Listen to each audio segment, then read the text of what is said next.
Hello and welcome to the Brutal Iron Gym podcast, where our goal is to cut through the BS and deliver the brutal truth about topics related to health and happiness. Today's podcast number 1520. The topic is Q&A and the title is Nutrition Details, Protein Percentage per Meal. So this is something we're going to look into. There was a listener that sent in this kind of request and topic. Before we get into this, though, I do encourage you, if you haven't, listen to podcast 1232, which is our nutrition podcast titled Start Here.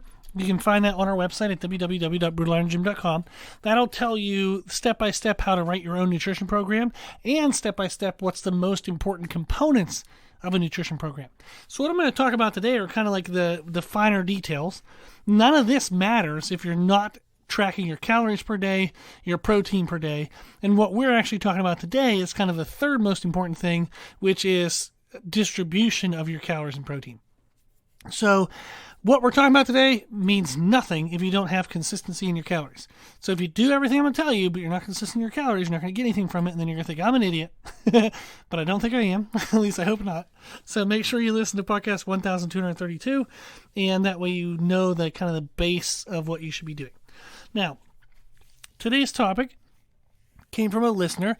They're a men's physique competitor. They've competed twice before, and they want to get leaner. They would like to be leaner in the off season as well as leaner in their competitions. The reason why is they're a trainer and they want to post photos for kind of marketing and increase their online coaching presence. So that was really kind that they reached out, and we talked a little bit about business, which I love. One of the services I do is help other coaches with business aspects. So I love that. It's one of my favorite things that I get to do. So we were talking a little bit about that, and we were kind of setting up that relationship now. But the thing we were talking about initially was we were discussing his nutrition and how he could create that crisper look year-round and at his shows. So we were talking about his food. He gave me his calories, his protein, and the common foods that he ate. And I said, okay, well, that all looks, of course, really good. I said, do you mind sharing your nutrition app details? Do you use MyFitnessPal and stuff? And he said, yeah. And I said, well, would you mind sharing your username and password? I want to log in and kind of see what you're eating throughout the day. He's like, okay, so he's sure. So he sent it to me. I looked in and I was like, oof, uh-oh. And that was the thing that we found. So what we found was his protein percentage per meal had extremely large variations.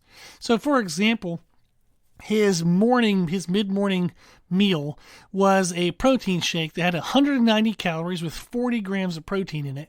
That's 84% of the calories coming from protein. But his breakfast was 2 eggs, a cup and a half of quick oats, and 2 tablespoons of peanut butter, which was 550 calories, only 25 grams of protein. That's only 18% of the total calories coming from protein. Not good. So what was happening was he was ending his day on target with his calories and his protein. But throughout the day, he had large surpluses and large deficits of carbs and fats, his energy nutrients, compared to his proteins.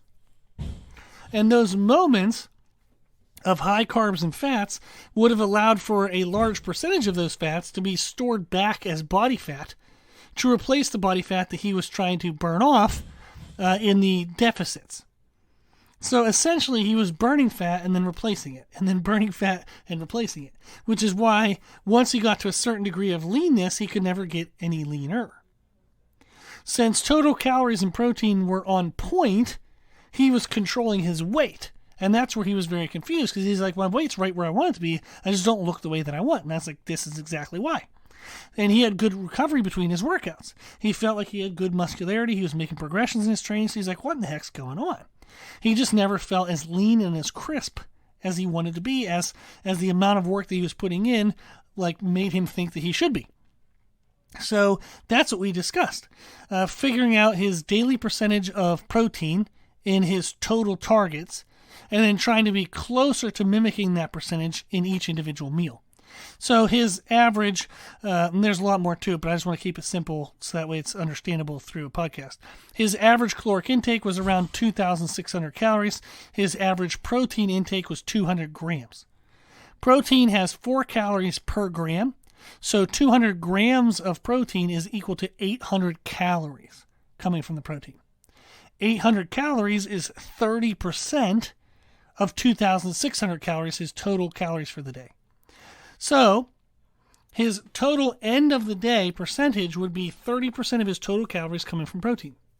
But as we said, some of his meals he was having 84% and the other meal 18%. And the bummer was really the meal at the beginning of the day being only 18 meant that when he woke up from a deficit, since he hadn't been eating while he was sleeping, his body really would have wanted to soak in those extra fats to really start like kind of creating protection for the day.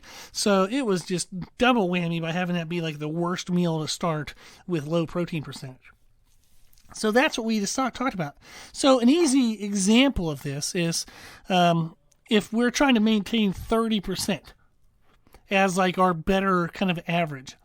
If we switched his breakfast, rather than having 2 eggs, a cup and a half of quick oats, and 2 tablespoons of peanut butter, we're going to take the peanut butter away and add 2 egg whites. So he's going to do 2 eggs, 2 egg whites, and just the oats. That brought his protein percentage from 18% up to 27%. So pretty much right on point, around that 30%. Then that peanut butter that we took away, we're going to put it with that protein shake. And that took that from 84% protein down to 50% protein. So all of a sudden there, just that quick of a change, the variance went from 18 to 84 to just 27 to 50. That's not a perfect example, and we're actually going to make more refinement, but that was the example I gave him just in a quick email when we were talking back and forth. So something as simple as just rearranging the food allowed for the protein percentage per meal to be a lot closer to his norm. And that's going to help him better regulate carb and fat surplus and deficit throughout the day, and that's going to get a better quality of fat loss throughout the day. So the range that we decided on is we're going to try to rein his variance in to plus or minus 10%. So at his meals, he wants about 20 to 40% of the calories to come from protein. We still want the ending daily average to be around 30%. So if one meal he's, 5% low, he wants another meal later in the day that's 5% high, or if he's 10% low in one meal, he wants 2 meals 5% high later in the day. Just somewhere at the end of the day, try to get to 30% because that's what our target is, but don't have the variance be larger than 20 to 40%. So that was kind of like our way of kind of controlling that. So by narrowing the percentage of the protein per meal to better mimic the daily targets that we have, it can help control those carb and fat surpluses throughout the day, and that helps him create a much leaner physique. So this type of change isn't needed for weight management. It's not going to change his body weight, but it is for the quality of weight management, the way he looks at that weight. He will look leaner, have more muscle, better energy. He's going to look good and feel good for all the work that he's putting in. His weight won't change because that's not, as impactful to weight change, but it's super impactful for the quality of the way you look. So I thought this would be a fun one just to throw out there for people.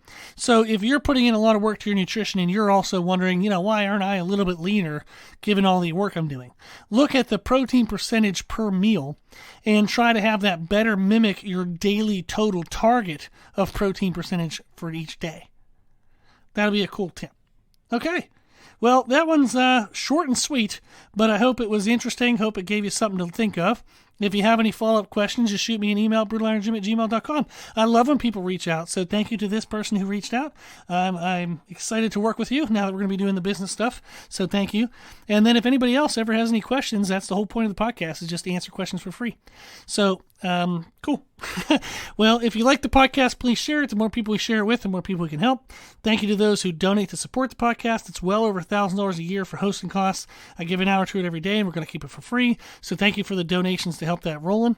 Keep rolling. You can do that at our website at www.brutalirongym.com. You can do a one-time donation, monthly donation, yearly donation, anything. Even $5 a month adds up, and it does help. If you like the information we share in our podcast, you can find more from us on our social media channels. I post on Instagram every day whenever it's working for me. It's being a butthead right now, so I'm a little behind on posts. But we also post on our YouTube channel, which we also feature on our website. I'm posting a lot more educational videos, so check out our YouTube channel and or our website for a lot more really cool content. Awesome. Well, if you have any questions, feedback, suggestions, anything you want to know, let us know at our email at brutalirongym@gmail.com. As always, I hope this was helpful, and thank you for listening.